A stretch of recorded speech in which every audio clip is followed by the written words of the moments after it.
5 दिवस वास्तव्यास होते तेव्हा हॉटेलच्या रूममधून पैशांचा महापूर बाहेर पडला आहे कोल्हापूर शहरात किंवा जिल्ह्यामध्ये, अशी एक माहिती आहे किंवा कुजबूज आहे.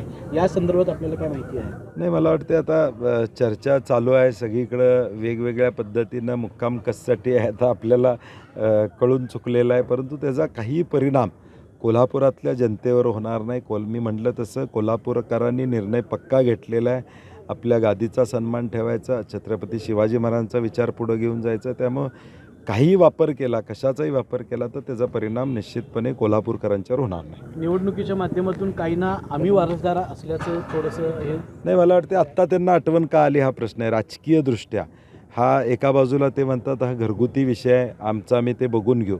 मग तुम्हाला आत्ताच कोल्हापूरमध्ये याची वेळ का आणली? आणि मुळात भाजपनं हे अगदी खास विमान पाठवून, चार्टर्ड विमान पाठवून त्यांना आणण्याची वेळ आली, याचा अर्थ पायाखालची वाळू घसरलेली आहे. मुद्दा त्यांच्याकडे कुठलाही राहिलेला नाही आहे आणि म्हणून कुठलं तरी काहीतरी उकरून काढायचं आणि लोकांच्यासमोर दिशाभूल करायची. मुळातच छत्रपती शिवाजी महाराज, छत्रपती राजश्री शाहू महाराज किंवा डॉक्टर बाबासाहेब आंबेडकर असतील, महात्मा ज्योतिबा फुले असतील, सावित्रीबाई असतील, या महामानवांबद्दलचा एक वेगळा नरेटिव्ह लोकांच्यामध्ये सेट करायचा आणि इतिहास बदलायचा प्रयत्नाचा हा षडयंत्राचा एक भाग आहे. नाही, मला कायदा आणि सुव्यवस्था काही बिघडणार नाही. कोल्हापूरकरांनी शाहू महाराजांना आपलं मानलेलं आहे आणि आपला गादीचा सन्मान कशा पद्धतीनं ठेवायचा हे मताद्वारे लोक निर्णय त्या ठिकाणी निश्चितपणे घेतील. प्रचाराची रणधुमाळी तर वाढत आहे. मुख्यमंत्र्यांना कोल्हापूरसारख्या जिल्ह्यामध्ये येऊन 3-3 दिवस स्टे करावा लागतोय. याचा अर्थ मुख्यमंत्र्यांचा कॉन्फिडन्स लूज झाला असं वाटतं का, की काही वेगळ्या रणनीती असण्याची शक्यता आहे? नाही, मला वाटते शाहू महाराजजी ज्यावेळी उभारले त्यावेळी आम्हाला अपेक्षा होती की एवढं प्रेस्टीज भाजपकडून होणार नाही आणि छत्रपती शिवाजी महाराजांचा, राजश्री शाहू महाराजांचा विचार दिल्लीमध्ये पोचला पाहिजे ही सामान्य जनतेची इच्छा आहे आणि त्या इच्छेला अनुसरून पुढून देखील काही गोष्टी होतील अशी अपेक्षा होती. परंतु आता आपण बघतोय की सगळं सोडून ते इथं बसलेत. मला का कळत नाही की एवढा विरोध शिवाजी महाराजांच्या विचाराला, शाहू महाराजांच्या विचाराला ते का करतायत हा प्रश्न निश्चितपणे आहे. परंतु मी म्हटलं तसं जनतेनंही निवडणूक हातात घेतलेली आहे आणि कोल्हापूरची जनता सुज्ञ आहे. नेमक्या दिशेला कुठल्या जायचं हे लोकांना कळतं. मोदींच्या देखील आज एका दिवशी 3 सभा राज्यामध्ये होत आहेत.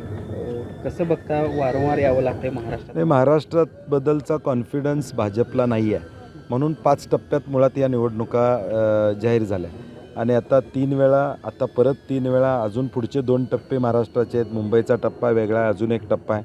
मला वाटते किमान 10 त्यांच्या भेटी होतील असं भाजपचे लोक त्या ठिकाणी सांगतात. याचा अर्थ राज्यातल्या नेत्यांवर कॉन्फिडन्स राहिलेला नाही. राज्यातलं नेतृत्व काही प्रमाणात यशस्वी आणण्यामध्ये या ठिकाणी ते पुढे येऊ शकत नाहीत ह्या निश्चितपणे खात्री झालेली आहे.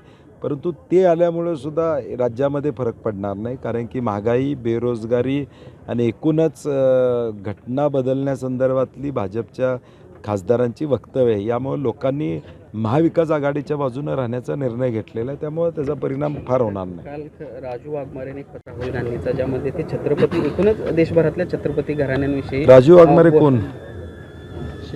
त्यांचं काय आहे? कोण आहेत? त्यांना उत्तर देण्या एवढे ते मोठे नाहीत. पण त्याने नाही, त्यांना उत्तर देण्या एवढे त्यांचे मोठेच नाहीत. तर एबीपी माझा, उघडा डोळे बघा नीट.